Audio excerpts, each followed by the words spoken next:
હવે જુઓ, આમ તો ચેપ્ટર 17 છે એનો આપણે થોડોક અભ્યાસ કર્યો હતો, પરંતુ ચેપ્ટર 17 છે એ આપણે અભ્યાસક્રમમાં નથી.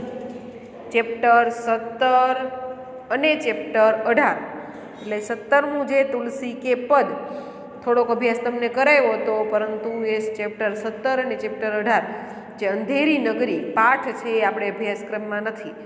એટલે હવે આપણે આ જે ચેપ્ટર 19 જે છે મહાકવિ કાલિદાસ એનો અભ્યાસ છે એ કરવાનો છે.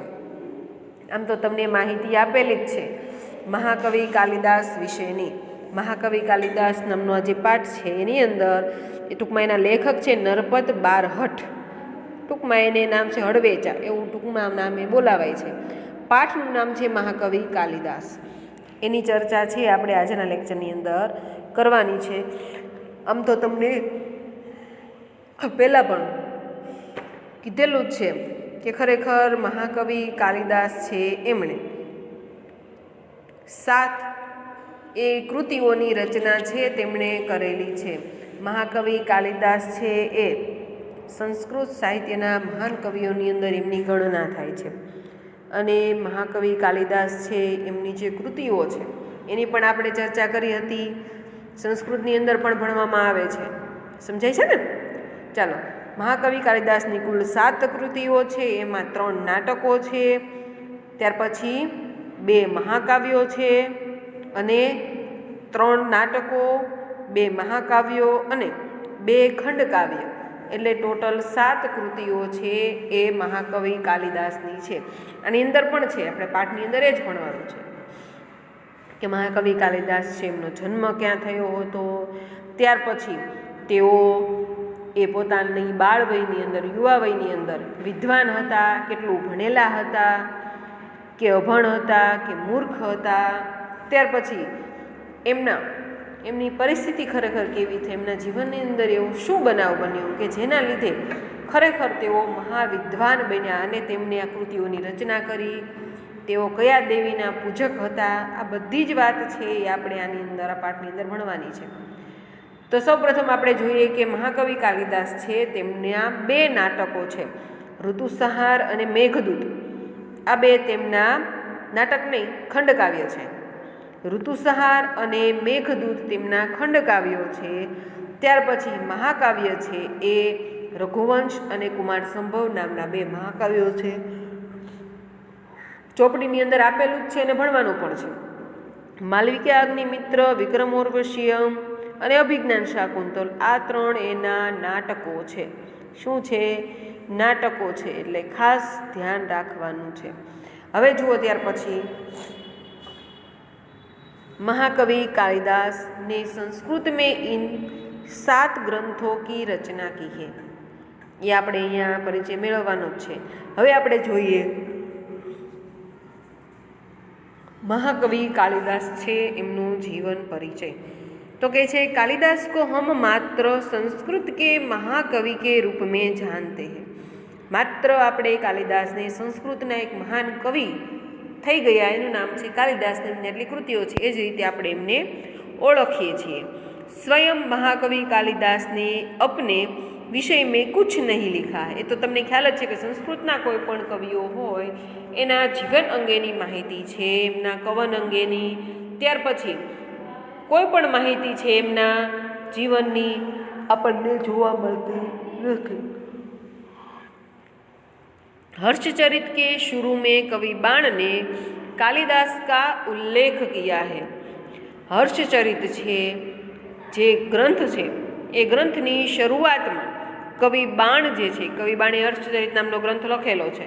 સમજાઈ ગયું? આ એ રીતે યાદ રાખવાનું કે હર્ષચરિત નામનો ગ્રંથ છે જે કવિ બાણે લખેલો છે, એની અંદર શરૂઆતમાં, એટલે ગ્રંથની શરૂઆત જે લખાણથી કરે તેમાં તેમણે કાલિદાસનો ઉલ્લેખ કરેલો છે.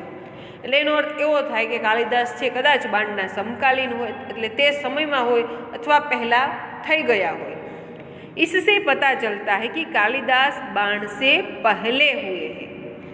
એટલે એનો અર્થ એવો થયો કે બાણે જો કાલિદાસનો ઉલ્લેખ હર્ષચરિતમાં કર્યો હોય તો એનો અર્થ એવો થયો કે બાણે જે સમયની અંદર હર્ષચરિત નામના ગ્રંથની રચના કરી એ સમય પહેલાં એ કાલિદાસ થઈ ગયા હશે। एक स्थान पर स्वयं कालिदास ने अपने अभिभावक के रूप में विक्रम नाम का उल्लेख किया है। अभिभावक के रूप में, अभिभावक शब्द है एनो अर्थ थाय छे बच्चों के पारिवारिक रक्षक। शेनो उल्लेख कर्यो छे? विक्रम नामनो उल्लेख कर्यो छे।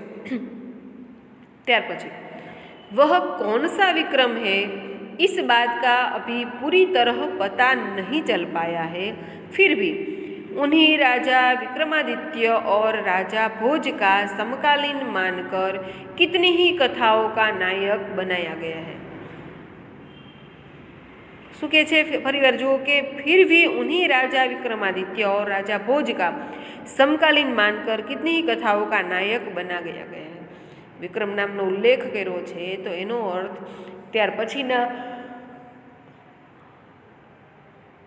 जे कई रचना थई विक्रमादित्यनी, त्यार पछी भोज राजानी, तो ते समयनी अंदर कालिदास छे थई गया हशे एवुं मानवामां आवे छे।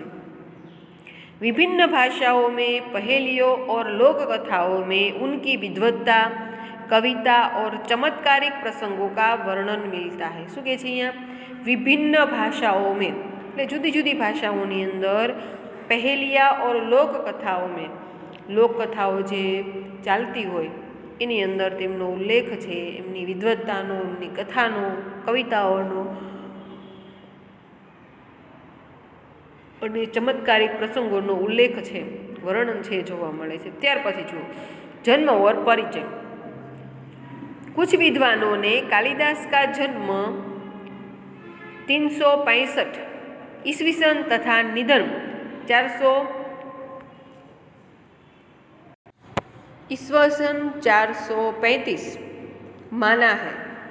महाकवि कालिदास के जन्म स्थान के बारे में ठीक ठीक पता नहीं चलता। कुछ विद्वानों ने उनका जन्म स्थान उज्जैनी वर्तमान उज्जैन माना है। घણા વિદ્વાનો એવું માને છે કે ઉજ્જૈનનું વર્ણન છે એમની કૃતિઓની અંદર વિશેષ પ્રમાણમાં જોવા મળે છે, એટલે એમનું જન્મસ્થાન છે ઉજ્જૈની હશે। जो सही लगता है क्योंकि मेघदूत में स्वयं कवि ने उज्जैनी को विशेष दर्शनीय कहा है और लंबा रास्ता पड़ने पर भी उधर से जाने के लिए बादल से अनुरोध किया है। मेघदूतनी रचना आवी। हवे जो आ मेघदूत काव्य छे एनी वार्ता खूब ज सरस छे, ए पण हूँ तमने कहीश। आपणे मेघदूत, त्यार पछी कुमार संभव, आ बधा नाटको छे। भले तमारे एक्जामनी अंदर कई नाटको 2 मार्कमां समजावे एवुं न पूछाय, परंतु तमने मात्र याद रहे कि मेघदूत नामनुं नाटक छे एमां एवी वात छे। मेघनो अर्थ थाय छे वरसाद, वादळ, वादळ स्वरूपे जे वरसाद वरसे ते, એટલે કે ચોમાસું હોય અને વાદળા ખરેખરના કાળા ડિબાંગ ઘેરાણા હોય એવા વાદળને એ એક યુવતી છે એ સંદેશા સ્વરૂપે વાદળને કહે છે કે તું અહીંયા નહીં પરંતુ મારો પ્રિયતમ જ્યાં રહે છે તે જગ્યાએ જઈને વરસજે અને આટલો સંદેશો ત્યાં પહોંચાડજે। અને રસ્તામાં જે જે કંઈ વર્ણનો છે એ ઉજ્જૈનીના રસ્તાઓના છે અને એવું બધું વર્ણન એને ઉજ્જૈનીનું કરેલું છે। એટલે એવું માનવામાં આવે છે કે ઉજ્જૈનીની અંદર તેમનો જન્મ છે થયો હશે। ત્યાર પછી શું કહે છે તો કે ઉજ્જૈની મેં ઉન દિનો, એટલે કે આ જે વર્ણન જે સમયનું જાણવા મળે છે, કારણ કે બધાયના સંબંધિત આજે જેવું વર્ણન આપણે ભાવનગરનું જેવું વાતાવરણ છે 10 વર્ષ પછી થોડું ઘણું અલગ થાય, કારણ કે મકાનોની સંખ્યા છે એ વધે, ત્યાર પછી રસ્તાઓ થોડા ઘણા વધારે સારા થઈ જાય, એવો ઘણો બધો ફેરફાર થાય। તો એની જેમ ઉજ્જૈનીની અંદર પણ આજે મેઘદૂતની અંદર જે વાતાવરણ જોવા મળે છે એના ગ્રંથની અંદર, મેઘદૂત નામના ખંડકાવ્યની અંદર, તો એવું વર્ણન છે એ ખરેખર એવું વાતાવરણ છે, એવું નગરનું બંધારણ ને બધું રાજા વિક્રમાદિત્ય છે એમના જ સમયમાં હતું એવું કહેવા માંગે છે। એટલે કે છે કે ઉજ્જૈની में उन दिनों राजा विक्रमादित्य का राज्य था।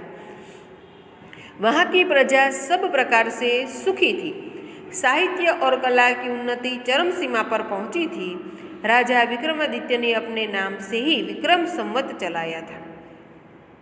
શું કહે છે કે તે સમયે જ્યારનું વર્ણન એ મેઘદૂત નામના ખંડકાવ્યની અંદર જોવા મળે છે. તે જ સમયે ખરેખર એ ઉજ્જૈનીનું જે કંઈ રાજ્ય શાસન હતું તે વિક્રમાદિત્ય સંભાળતા હતા, અને તે વખતે એ ઉજ્જૈની જે છે એ ખરેખર ખૂબ જ ઉન્નતિના શિખર પર હતું. એટલે બધી જ રીતે સફળ હતું, આર્થિક રીતે, સામાજિક રીતે, બધી જ રીતે. લોકોને કોઈને ક્યાંય ભૂખમરો નહોતો, બધાને રોજગારી મળી રહેતી હતી ને બધી જ રીતે સારું હતું, કોઈને કંઈ તકલીફ હતી નહીં. ઉનસે ઉનકે રાજ્યકાલ. અને બીજું કે વિક્રમાદિત્ય છે તેમણે તે જ વખતથી પોતાના નામથી વિક્રમ સંવત જે અત્યાર સુધી હજી ચાલી આવે છે એ શરૂ કરી હતી. ત્યાર પછી શું કહે છે, સમય સમય પર ઉन्होंने सोने के जो सिक्के चलवाए थे उनसे उनके राज्यकाल का ठीक ठीक पता चलता है. કારણ કે થોડાક સમયે છે એમણે ચાંદીના સિક્કા અને લોખંડના હોય, પછી અલગ અલગ ધાતુઓના સિક્કા જે બનાવ્યા, એમાં સોનાના સિક્કા પણ એમણે એમની છાપવાળા બનાવ્યા. તેના ઉપરથી ખ્યાલ પડે કે ખરેખર તે સમયે રાજ્યનું શાસન કેવું હતું અને કઈ સમયના સિક્કા છે. विक्रमादित्य के शासनकाल में जितना वैभव देश में था, जितनी साहित्य तथा कला की उन्नति हुई, उतनी कभी नहीं हुई. શું કહે છે કે વિક્રમાદિત્યનું શાસન હતું તો એ રાજા એટલા પ્રજાવત્સલ હતા અને બધી જ રીતે પાવરધા હતા. બધી વિદ્યાઓની અંદર પોતાના રાજ્ય છે એની અંદર બધા લોકોને વ્યવસ્થિત રોજગારી મળી રહે, પોતાના રાજ્ય અંદર નવા નવા વ્યવસ્થાઓ સ્થપાય, પ્રજા બધી રીતે સુખી થાય, એવા પ્રયત્નો કરવામાં વિક્રમાદિત્ય છે સફળ હતા. અને તેના લીધે વિક્રમાદિત્યનો જે સમય હતો એ સમયગાળાની અંદર ખરેખર એ દેશ છે એ ઉન્નતિના શિખરે હતો. जितनी साहित्य तथा कला की उन्नति हुई, જેટલું સાહિત્ય અને કળાઓ ઘણી બધી આવી જાય ને, ભરત ગૂંથણ કળા હોય, પછી એ લાકડામાંથી સુથારની જે કંઈ હોય એ લુહારની હોય, ઘણી બધી કળાઓ, શિલ્પ સ્થાપનની કળાઓ હોય. એ રાજા પોતે એટલા સમૃદ્ધ હતા અને બધી જ રીતે પાવરધા હતા, તો એને આ બધો વિકાસ કરવામાં પણ ઘણી બધી સફળતા મેળવી હતી. ઉતની કભી નહીં હોય, એટલી સફળતા છે, ખરેખર એટલું ઉન્નતિ છે એ દેશની ક્યારેય થઈ હતી નહીં. એક સે बढ़कर એક કવિ, સાહિત્યકાર और वैज्ञानिक इस युग में उत्पन्न हुए. શું કહે છે, કારણ કે એ લોકોને એટલું પ્રોત્સાહન મળી રહેતું, એ પછી કોઈ પણ ફિલ્ડમાં હોય, એ પછી વિજ્ઞાનના ફિલ્ડમાં હોય, વેપારી હોય, શિક્ષક હોય, કોઈ પણ હોય, બધાને એટલું પ્રોત્સાહન મળી રહેતું અને રાજા તરફથી આશ્વાસન પણ મળી રહેતું. અને બધાને છે કોઈ પણ નવું કંઈક કરવું હોય તો એના માટે રાજા તરફથી છે સહાય પણ મળી રહેતી. અને એના લીધે ખરેખર તે સમયની અંદર આ બધું છે સાહિત્યને લગતું હોય કે વિજ્ઞાનને લગતું હોય, કોઈ પણને લગતું હોય તો બધું ઉન્નતિના શિખરે હતું. રાજા વિક્રમાદિત્ય સ્વયં સાહિત્ય और संगीत के अच्छे जानकार थे. સાહિત્યની બાબતમાં અને સંગીતની બાબતમાં તેઓ જાણકાર હતા. સંસ્કૃત ભાષા કો કી ઉન્નતિ ભી ઇસ કાલ મેં ही अधिक हुई. સંસ્કૃત ભાષાની ઉન્નતિ છે, સંસ્કૃત ભાષાનો વધારે વ્યાપ છે, સંસ્કૃત ભાષાના ગ્રંથો, એની જાણકારી છે, એનામાં જે જ્ઞાન રહ્યું છે એ લોકોની અંદર પહોંચાડવાનું, આ બધું જ છે એ વિક્રમાદિત્યના સમયની અંદર વધારેમાં વધારે પ્રમાણમાં છે એ જોવા મળે છે. ત્યાર પછી જુઓ, अपने पूर्व जीवन में बुद्धू माने जाने वाले कालिदास विक्रमादित्य के दरबारी कवियों में सर्वश्रेष्ठ थे. એવી માહિતી મળે છે કે વિક્રમાદિત્યના સમયમાં જ એ કાલિદાસ છે થઈ ગયા. એટલે શું કહે છે અહીંયા કે अपने पूर्व जीवन में बुद्धू माने जाने वाले कालिदास विक्रमादित्य के दरबारी कवियों में सर्वश्रेष्ठ थे. પોતાના જીવનની અંદર બુદ્ધુમાન એવા કાલિદાસ છે એ વિક્રમાદિત્યના દરબારની અંદર કવિઓમાંના, જે સર્વશ્રેષ્ઠ કવિઓમાંના એક હોય એવા એક હતા. कालिदास के अतिरिक्त 8 और कवि भी दरबार में थे जो नवरत्न कहलाते थे. કાલિદાસ સિવાયના ઘણા બધા એવા કવિઓ હતા કે જે નવરત્નોમાંના એક કહેવાતા હતા. એટલે કાલિદાસ છે એ નવરત્નોમાંના એક હતા. કોના દરબારની અંદર? તો વિક્રમાદિત્યના દરબારની અંદર. ત્યાર પછી कालिदास के विषय में कहा जाता है कि वे युवावस्था तक निरक्षर थे. निरक्षर शब्द છે એનો તમને વિરોધી શબ્દ પૂછાય તો શું લખવાનું? સાક્ષર લખવાનું ને. નિરક્ષર શબ્દનો વિરોધી શબ્દ પૂછાય તો શું લખવાનું? વિરોધી શબ્દ સાક્ષર. અને નિરક્ષર શબ્દનો સમાનાર્થી શબ્દ પૂછાય તો શું લખવાનું? અનપઢ. ખાસ યાદ રાખજો. ત્યાર પછી આપણે જોઈએ, जिस डाल पर बैठते उसे ही काटते थे. કેટલા અભણ હતા, અભણ તો હોય પણ માણસો બુદ્ધિમાન તો હોય ને, એ બુદ્ધિમાન પણ નહોતા કાલિદાસ, કે જે ડાળ ઉપર બેસતા એ જ ડાળને કાપતા, એ ડાળ કાપે તો આપણે તો પડી જ જઈએ ને। विचार करो તમે। निरक्षर होने पर भी वह इतने विद्वान और महाकवि किस तरह बन गए, इसकी भी एक बड़ी विचित्र और रोचक कहानी है। શું કહે છે? નિરક્ષર તો હતા પરંતુ વિદ્વાન અને મહાકવિ કેવી રીતના બન્યા? બુદ્ધિમાન પણ નહોતા, સાવ મૂઢ હતા, મૂઢ અને અજ્ઞાની હતા, તો એમાંથી એ સાક્ષર અને બુદ્ધિશાળી કઈ રીતના બન્યા? એના માટેની એક સરસ મજાની બધાને ગમે તેવી કહાની છે, એ પ્રચલિત છે, એ આપણે જોઈએ। શું કહે છે આની અંદર કે उन दिनों शारदानंद नाम के एक राजा थे, उनकी एक गुणवती और विद्वान पुत्री थी जिसका नाम था विद्योतमा। कहानी याद રાખજો। એ દિવસે શારદાનંદ નામના એક રાજા હતા, તેની એક ગુણવાન અને વિદ્વાન પુત્રી હતી। વિદ્વાન કોને કહેવાય? બધી જ વિદ્યાઓની અંદર પારંગત હોય, એની સામે એ વિદ્યાની અંદર પારંગત હોય એવા કોઈને બેસાડવામાં આવે અને ચર્ચા કરાવવામાં આવે તો ખરેખર